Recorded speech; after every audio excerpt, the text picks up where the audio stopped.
Maging maingat lamang yung mga dumadaan sa mga overpass, paggabi na. Yung rape naman ay nakikita ko rin. Nakikita ko talaga na parang nag-worst si...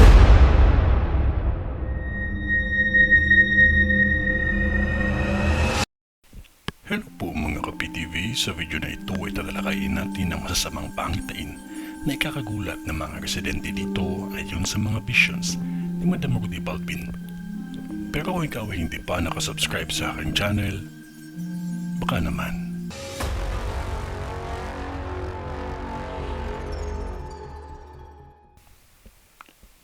May malakas na pagyanig na magaganap pa lamang sa probinsyang ito. Nauunawaan ko na sasabihin ninyo na ito ay normal na nagaganap na, ngunit hindi ninyo alam ang pakiramdam pag ito mismo ay madadanasan na ninyo. Mga residente dito, malakas na lindol ay mangyayari pa lamang. Malakas na lindol ito at maraming pinsala akong nakikita. Kahit paguho ng simbahan ay nakikita ko. Sa simbahang gumuho ay halos durog ang lahat. At ang tanging nakikita ko lang na hindi nasira ay ang imahe ni Jesus na nakapako sa krus. Hindi ito nasira, na natili ito sa kanyang kinalalagyan.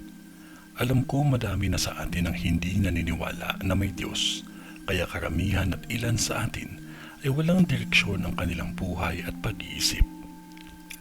Maging mapanuri kayo sa pamilya o kamag-anak o kaibigan ninyo, dahil may nakakita ako sa vision ko na sinunog ang bahay dahil sa depresyon.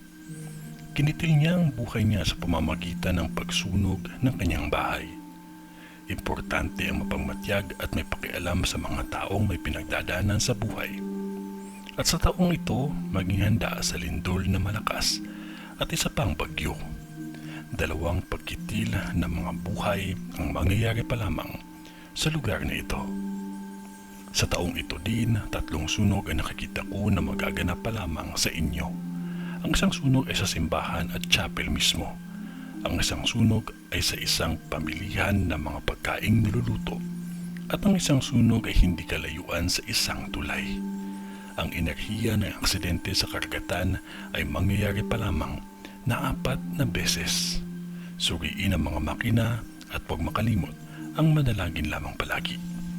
Ito ay ang vision ni Madam sa Ormoc, sa ngalan ng Diyos Ama, ng Diyos Anak, at ng Diyos Espiritu Santo. Amen.